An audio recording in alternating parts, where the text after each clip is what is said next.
नमस्कार दोस्तों, good morning, अस्सलाम वालेकुम। दोस्तों, आप तमाम लोगों का हमारे इस यूट्यूब चैनल में बहुत बहुत स्वागत है, बहुत खैर मकदम है। दोस्तों, नया साल 2025 का आज पहला दिन है। इस नए साल के शुभ अवसर पर आप तमाम लोगों को बहुत सारी मुबारकबादें और हमारी ढेर सारी शुभकामनाएं। दोस्तों, सर्दियों का मौसम जहां एक तरफ गर्म कपड़े, गाजर का हलवा और चाय की चुस्कियों का आनंद लेकर आता है, वहीं दूसरी तरफ ये मौसम सर्दी, खांसी, जुकाम, साइनसाइटिस, टॉन्सिलाइटिस, फीवर और अन्य समस्याएं भी लेकर आता है।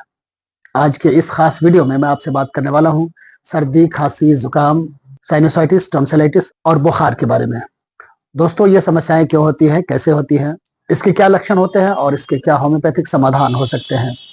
दोस्तों, जानकारी पूरी चाहिए तो वीडियो शुरू से लेकर आखिर तक देखिए। अगर वीडियो पसंद आए तो इसे लाइक कर लीजिए। चैनल को अभी तक सब्सक्राइब नहीं किया है तो इसे सब्सक्राइब कर लीजिए और सब्सक्राइब करने के बाद एक घंटी की तरह का आइकन आपको दिखेगा, उसे भी टैप कर लीजिए ताकि हमारे सभी आने वाले वीडियोस का नोटिफिकेशन आपको मिलता रहे। और अगर आपने सब्सक्राइब कर रखा है तो आपका बेहद शुक्रिया। आप इसी तरह हमारे साथ बने रहिए, हमारी वीडियोस देखिए और उसका फायदा उठाइए। तो दोस्तों, आइए शुरू करते हैं आज का ये वीडियो। सर्दियों के मौसम में ठंडी हवाएं, नमी और कम तापमान हमारे शरीर के इम्यूनिटी को कमजोर कर देते हैं और यही कारण है कि हम सर्दियों में सर्दी, खांसी, जुकाम, साइनसाइटिस, टॉन्सिलाइटिस, बुखार और दीगर कई समस्याओं से पीड़ित हो जाते हैं। सर्दी और जुकाम वायरस के कारण होता है। जब हम ठंडी हवा में बाहर निकलते हैं या फिर गीली चीजों के संपर्क में आते हैं तो हमारे शरीर में संक्रमण का खतरा बढ़ जाता है। और खांसी भी आमतौर पर सर्दी और जुकाम के कारण ही होती है। जब गला सूख जाता है और बलगम जमा होने लगता है तो हम खांसी से पीड़ित हो जाते हैं। और जब हमारे साइनस के में सूजन हो जाती है तो हम इसे साइनसाइटिस कहते हैं। साइनस में मवाद भरने और सूजन हो जाने से सिर में भारीपन और सिर दर्द और नाक से गंध न आने की शिकायत होने लगती है। टॉन्सिलाइटिस में गले के दोनों तरफ जो टॉन्सिल्स होते हैं उसमें सूजन होने लगता है, उसमें सूजन हो जाता है और दर्द करने लगते हैं। ये वायरस और बैक्टीरिया के संक्रमण से होता है। गले में बहुत तकलीफ होती है, निगलने में परेशानी होती है और गला हमेशा दर्द करता है। सर्दी, खांसी, साइनस, टॉन्सिलाइटिस के साथ साथ अक्सर बुखार भी हो जाया करता है, खासकर जब हमारे शरीर में इन्फेक्शन हो। बुखार शरीर में हो रहे सूजन या इन्फेक्शन का संकेत होता है। इन सब परेशानियों से हमारे अंदर कई सारे बदलाव होते हैं, कई सारी परेशानियां होने लगती हैं। सर्दी होने पर नाक बहने लगता है, हमारी छींकें आने लगती हैं, नाक में जलन होने लगता है, नाक और आंख से पानी गिरने लगता है, सर भारी भारी हो जाता है, गले में तकलीफ होने लगती है, खांसी और गले में जलन, सीने में दर्द, तेज बुखार, ये सारी परेशानियां एक साथ होने से ज्यादा परेशानी होने लगती है। दोस्तों, इन सब परेशानियों में होम्योपैथी एक बहुत ही तेज और कारगर उपाय है। आइए हम जानते हैं इन सब परेशानियों में होम्योपैथी की दवाएं किस तरह काम करती हैं, हमें किस तरह इस्तेमाल करनी चाहिए। सर्दी, खांसी और बुखार के लिए जो अमूमन दवाएं इस्तेमाल की जाती हैं वो मैं आपके साथ साझा कर रहा हूं। बहुत ही तेज असर और बहुत कारगर दवाएं। सबसे पहली दवा जो है वो है arsenic album 30 potency.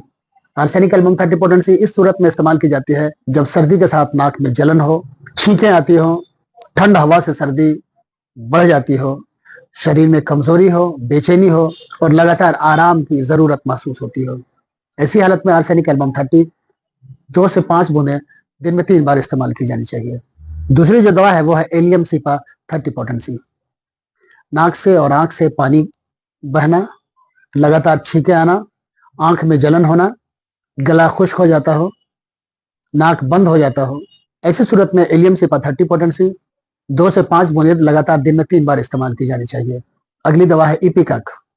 Ipecac 30 potency में इस्तेमाल की जाती है जब सर्दी खांसी के साथ मथली आए या फिर खांसते खांसते उल्टी आने जैसा महसूस हो या फिर उल्टी आती हो, गले में जलन हो, सीने में बलगम इकट्ठा हो जाए, बलगम के निकालने में परेशानी हो, ऐसी सूरत में इपिकाक 30 4 से 6 गोलियां दिन में 3 से 4 बार इस्तेमाल करने से फायदा होता है।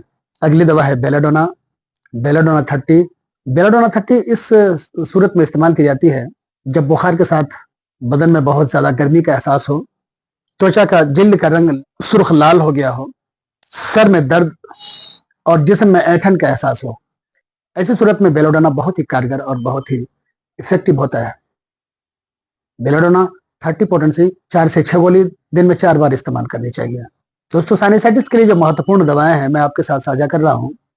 पहली दवा है कैलीबाइक्रोमिकम। कैलीबाइक्रोमिकम 200 पोटेंसी में इस्तेमाल की जाती है। ऐसी सूरत में जब बलगम बहुत ज्यादा चिपचिपा, निकलने में परेशानी हो, नाक बिल्कुल बंद हो, चेहरे के इस पोर्शन में बहुत ज्यादा भारीपन हो और सर में भी भारीपन का एहसास हो, नाक से गाढ़ा मवाद निकलता हो और नाक में सूंघने की शक्ति कम हो गई हो या फिर बिल्कुल नहीं हो, ऐसी सूरत में कैलीबाइक्रोमिकम 200 पोटेंसी में दिन में 2 बार इस्तेमाल की जाती है। अगली दवा है पल्साटिला। पल्साटिला 30 ऐसी सूरत में इस्तेमाल की जाती है जब नाक बंद हो, बलगम रुक सा गया हो, नहीं निकल रहा हो, सर में भारीपन हो और सर में हल्का हल्का दर्द का एहसास हमेशा बना रहे। इसके अलावा ठंडी चीजों से सर्दी बढ़ती हो, तो ऐसी सूरत में पल्साटिला 30 5-5 बूंदें दिन में 3 बार इस्तेमाल की जानी चाहिए।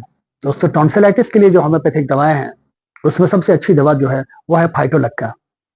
बच्चों में फाइटोलक्का 30 पोटेंसी इस्तेमाल की जाती है और बड़े लोगों के टॉन्सिलाइटिस में फाइटोलक्का 200 का इस्तेमाल किया जाता है। टॉन्सिल्स में दर्द हो, ये दर्द कान तक चला जाता हो, निगलने में परेशानी हो और गले में दर्द के साथ जलन का भी एहसास हो, ऐसी सूरत में 30 को 3 बार इस्तेमाल किया जाता है और 200 को 2 बार इस्तेमाल किया जाता है। दोस्तों, टॉन्सिलाइटिस में मर्कसोल भी बहुत अच्छी दवा है। टॉन्सिल्स पक गए हों, जब टॉन्सिल्स में सूजन के साथ साथ पस बन गया हो, गले में जलन हो, निगलने में परेशानी हो और सांस के साथ बदबू आए, तो ऐसी सूरत में मर्कसोल 30 पोटेंसी 4 से 6 गोली दिन में 3 बार इस्तेमाल की जाती है। दोस्तों, इन सब दवाओं के साथ कुछ घरेलू उपाय हैं जो आपको करनी चाहिए, जैसे कि गर्म पानी का इस्तेमाल और गरम गरम सूप का इस्तेमाल, सर्दी से बचने के लिए ऊनी कपड़े पहने और अपनी इम्यूनिटी को मजबूत रखने के लिए कंटिन्यू एक्सरसाइज करें, व्यायाम करें, ठंडी चीजों से परहेज करें, जैसे आइसक्रीम, ठंडा पानी, इन सब चीजों से परहेज किया करें। तो दोस्तों, ठंड के मौसम में इन दवाओं और इन बचाव के उपायों को आप अपना कर सर्दी, खांसी, जुकाम, साइनसाइटिस, टॉन्सिलाइटिस, बुखार जैसी बीमारियों से खुद को बचा सकते हैं। आज की इस वीडियो में बस इतना ही। उम्मीद है आपको ये जानकारी पसंद आई होगी। अगर पसंद आई है तो आप इसे लाइक कर लें और अपने दोस्तों और रिश्तेदारों को भी शेयर करें ताकि वो लोग भी इस जानकारी से फायदा उठा सकें। दोस्तों, हमारी कोशिश रहती है कि होम्योपैथी से रिलेटेड जानकारी आप लोगों तक पहुंचाएं ताकि आप अपने स्वास्थ्य और अपने हेल्थ के प्रति जागरूक रह सकें और आप सभी लोग तंदुरुस्त और तवाना रहें। दोस्तों, फिर मिलेंगे नए सवालों और जवाबों के साथ। तब तक के लिए दीजिए मुझे इजाजत। अल्लाह हाफिज, गुड बाय।